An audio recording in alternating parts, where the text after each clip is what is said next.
Magandang araw! Dahil naggawa ako ng salted egg, gagawa tayo ng puto cheese with salted egg. 1 tablespoon baking powder, 2 cup of flour, 1 cup of sugar, salt. Hahaluin natin siya, 2 itlog, 2 egg, 1 cup of milk, 3/4 cup of water. Haluin natin siya hanggang mag-mix siya. Mix well. Pero wag masyado yung hahaluin. Vanilla, 1 tablespoon. Wag niyong kakalimutan. Haluin ulit natin siya. Tapos after, sasalain natin para maging smooth yung texture ng puto. Para maganda siya. Tapos butter, wag natin kakalimutan. Masarap puto ang may butter. Haluin natin. Ayan na. May cheese at egg. Magluluto na tayo. I-steam natin ang ginawa natin butter. Ayan, maglalagay tayo sa lalagyanan.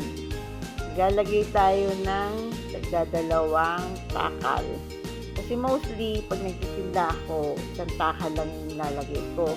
Gamit ko yung panandok na yan. Kasi yan yung lagi kong ginagamit. Isang takal lang. Pero ngayon, dahil pang merienda lang naman, nag-crave lang ako sa puto, gusto ko lang gumawa. Dahil may kape ako. Yan. Kaya nagdadalawang takal para malaki-laki siya. Yan. Bestseller ko siya. Laging may bumibili sa akin yan. Laging may mo-order. Siguro nga masarap nga kasi para siyang Goldilocks. Pero mas mabilis sa akin yung ube puto cheese. Kasi yun lagi ang in-order sa akin dito sa Ovalcoin. Ayan. Lalagyan natin siya ng salted egg. Hindi muna ako naglalagay ng cheese kasi yung cheese na ginagamit ko, madali siyang lumambot. Yan, lulutuin na natin. I-steam natin siya within 15 to 18 minutes. Ayan na siya. After 15 na 18 minutes. Yan po. Kaya gusto mo, sundutin mo para malaman mo kung luto na siya. Yan yung sinasabi ko.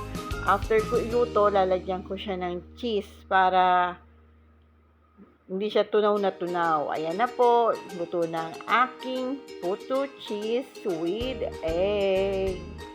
Ayan po, luto na po siya. Kain po tayo. Masarap siya sa kape, kaya sa tsaa. Happy tummy!